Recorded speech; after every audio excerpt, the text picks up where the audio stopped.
Julia Goldani Telles stars in the third season of The Girlfriend Experience on Starz, and I'm Riley Chow. Now, your performance is very deliberate, and I was trying to analyze exactly what it is you're doing, and I could be wrong about this, but I feel like there's such anger behind every word that you speak on the show. Not so much that you're angry, like in the lines overall, but you're putting emphasis on each word. So I'm wondering how much was rage a factor in calibrating your performance? I mean, that's a cool analysis. Maybe that's just the way I talk.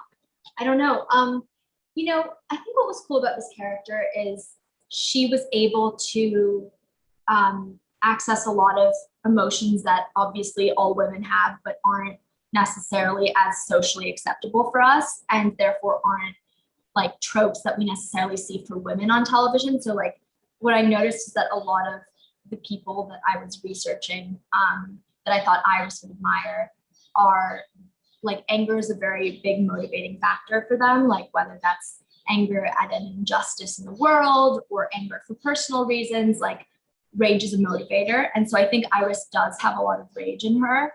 And that was really fun as a young woman to be able to play with, because I think that usually like rage, greed, enjoyment of sex, all these things that Iris embodies are usually portrayed by men on television. So I thought that that was really fun. And then I think that, she's a complex inner life. Like she's always, her brain's always going. And so I just thought, she's enraged. Her father has early onset Alzheimer's. She feels very powerless. There's nothing she can do. She feels like her life isn't moving in a particularly good direction when she's at Harvard. And so she kind of decides to blow it all up. And I think it takes a certain amount of rage disguised as courage, maybe a little self-sabotage to do that. But I think, yeah. She speaks with such a measured pace. She's really thinking about her words, and she uses different voices depending on who she's talking to, which they comment a bit on in the finale that I guess people will see in a month. Can you tell me about crafting these voices that your character uses? Well, I actually went to a voice coach because I've always wanted to go to one, because I've been told I breathe like a dancer, and that's not necessarily conducive to acting sometimes. Like I remember. What does that mean? It means that you're like all like it's like you're wearing a corset. Like everything is, your rib cage is in and you're all like packed in there, and you're not actually like breathing from your diaphragm. And the first show that I did was an Amy Sherman Palladino show, and she did like Gilmore Girls and Miss Maisel, and it's like a lot of fast talking, and she'd always be like, Julia, take a breath, you're running out of breath. And so I was like, okay, I have to carry a show now, it's time for me to go to a voice coach. And I was talking to him a lot about how my first language is Portuguese, and so I can breathe really easily in Portuguese when I speak, and like it just flows really well for me. But for some reason in English, it's like much harder for me. And so he was saying, we had this idea of like, why don't we use Iris's escort voice? Like, why don't we give it a more Brazilian flow? And then her sort of work voice can be more studious and rigidly American, as if she went to like a boarding school or got an Ivy League education. And then we don't really know who she is in private. And I think that that's kind of the beauty of the show, is these girlfriends in this anthology are always pretty enigmatic. So her private moments, I think, are her more authentic moments. And I think that's when she's talking to her family. And that probably comes from more of a grounded place, because she is kind of always shape-shifting and performing. Yeah, there's one scene where she does kind of open up, I think maybe accidentally, because she kind of asked for it to be undone later. I'm wondering if you can tell me what's going on in her head at that point. I think that something that I thought was interesting about this character is she doesn't really have any real relationships with anyone. And when I spoke to someone who's a girlfriend in real life and has a different day job, she told me that the connection feels really real with clients from moment to moment, but it's all in this sort of compartmentalized boundary of escort work. And so when you go home, you don't actually have a real relationship with that person. Obviously, that person knows nothing about you, and you know a lot about them. It's just a very strange dynamic. And so I was thinking about, like,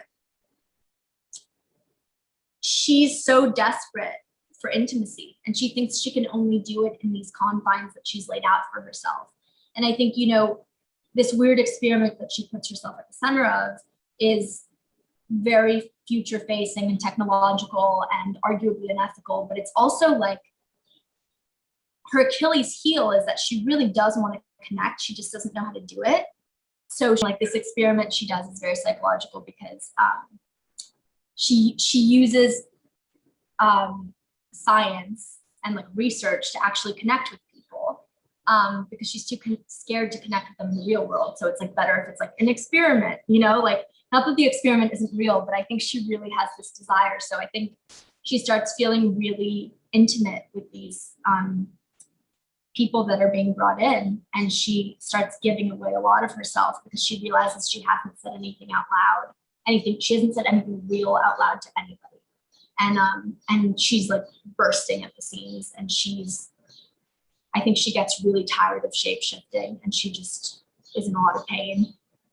And so she says something real, and she watches it affect another person, and then I think she regrets it because, well, for a lot of reasons, but because she always wants to be in control. She's a total control freak, and the idea that she could be perceived as vulnerable is like her worst nightmare, which is why I think this is such an expertly crafted show, because ultimately, you know, all directions, like she ends up being much more vulnerable than she could ever imagine. Tell me about leading a television show, because not only are you leading this one, but you're in, you know, every single scene. So how was that? It was so cool. It was really fun because I got to be on set all the time. And in my previous jobs, I, you know, would just go back to my trailer and take a nap. And so I wasn't learning as much as I did this time, because you're learning, like, you know, how the grips do their jobs and how the Teamsters do their jobs and what lens the DP is using. And you're kind of just figuring out more of what it all means. And it really felt cool because, especially, you know, during a pandemic, it felt like we were all part of a team and we were presenting a united front. We were looking out for each other's health and safety, and that was a cool place to be. Yeah, I think since working on The Affair, I'm wondering how your experience was on this show, working with Anya Markart as your director for all the episodes. Yeah, the cool thing about The Affair, for instance, was I got to meet hundreds of directors because every episode had a different director. Not hundreds, but a lot. Felt like hundreds. And so you would learn how to adapt really quickly, and you learn, you know, just how different people like to work. And it is kind of a struggle because, you know, there's a big writer's room normally, and then these directors come in and everybody's kind of like negotiating how to keep their parts of the show like relevant. And it's really hard to kind of develop a character in that, although it is a really cool learning experience. With Girlfriend Experience, I was so spoiled because Anya wrote it, she produced it, she directed it. Like, I just got to, any question I had, it was to her. She didn't have to like ask somebody else for permission. It was, you know, it was amazing. So, and I think that it's so cool that Steven does this model. I think more people in power should, you know, take indie directors under their wing and allow them to create television, because it ultimately makes for really original product.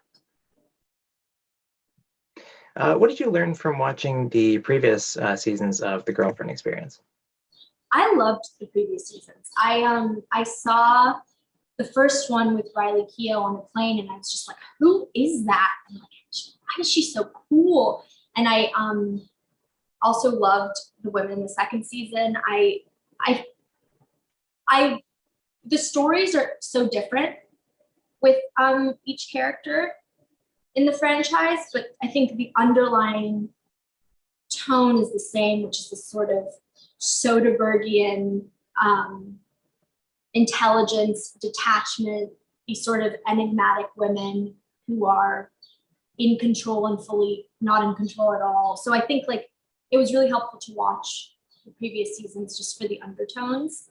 And yeah, and I love the stark quality. Like, I just couldn't believe when I watched the first 2 seasons that you walk into a living room and there's like nothing on the table. Like, you know, the offices are completely, it's just so sparse. So I thought that was really cool. Yeah, I thought it was interesting how, you know, the producers of your show are talking about how they had to change things for COVID. I thought, like, this show has no people, nothing on the table anyway. So. Well, I think it was both. Because we hadn't started shooting before COVID, but we were in London. And so the idea was, you know, that I was gonna, for the sex scenes, I mean, what's amazing is they have what I think should be the industry standard intimacy coordinators, and they have, you know, I felt super safe the whole time, but it's just kind of expected that you're gonna kiss during a sex scene. And COVID, you know, obviously didn't allow us to do that. And so that ended up being like a cool artistic choice for this character who doesn't give herself away fully. So I think we made the decision that the part of herself that she would keep, even when she's giving herself away physically, is that she wouldn't kiss anybody. And that was a COVID decision and a life decision. And I think it actually played really, really well. Did you find that it was like a weight off your shoulders? To not kiss anybody? Yeah. Yeah. I mean, I think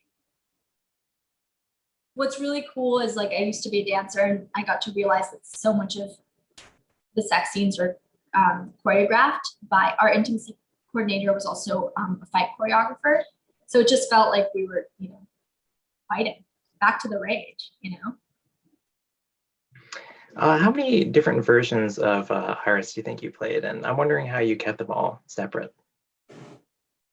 I think I've been saying that I think that Iris does what we all do in our lives, which is we just are different versions of ourselves with different people. Of course, she does it to an extreme nature, but I had a lot of fun preparing because I got to keep like timelines for each of her clients, like where she is in time and space with each of them. I got to keep notes about, you know, her relationship and her thoughts on each of them. Timelines for her tech job, timelines for her personal life and her dad's illness and deterioration. So like preparing for it was pretty scientific. I would say there are, you know, she's a little different with each client, but really she's in 3 modes. Like the escort mode is figure out what makes this person tick and adapt and spy on them. The tech version, which is learn as much about all of these other things beyond neuroscience, like AI and statistics and all of that. And then the version with her family is keep it together. And so ultimately they all kind of bleed into each other, but it was fun. Like I think different irises would sort of prepare for their day in different ways, and that was fun to think about. There's a line in the finale about the company not necessarily knowing exactly what their objectives are. It made me wonder, what are Iris's objectives? What do you think are her ultimate goals? I think her ultimate goal is to, well, I think, I had to put on my glasses for this. I think it depends, you know, I think her ultimate goal in her personal life is she has this like childlike wish to save her father and to protect her sister. She feels like she has kind of this savior complex. And then her goal in her 2 jobs is ultimately to sort of change the future of artificial intelligence and technology and to meld tech and desire in this unique, you know, future-facing way that nobody's ever done before. And I think personally, I think she just wants, she's a really ambitious person. She wants, like, I think all of the stuff with her boss at the tech company is really interesting because I don't think she sees him as her boss. I think she sees him as a peer. And I think she would ultimately like to supersede the position that he's in. I think she wants to be at the head of, I don't know ultimately what it would be for her, but I think you know, she wants to be at the head of a startup like that, and she wants to be the boss, and she wants to bend the rules, and she kind of just wants to have her cake and eat it too. And I think that's inspiring. Okay, well, Julia, great work, and thanks very much for chatting with Gold Derby today. Thanks. Nice to meet you, Riley.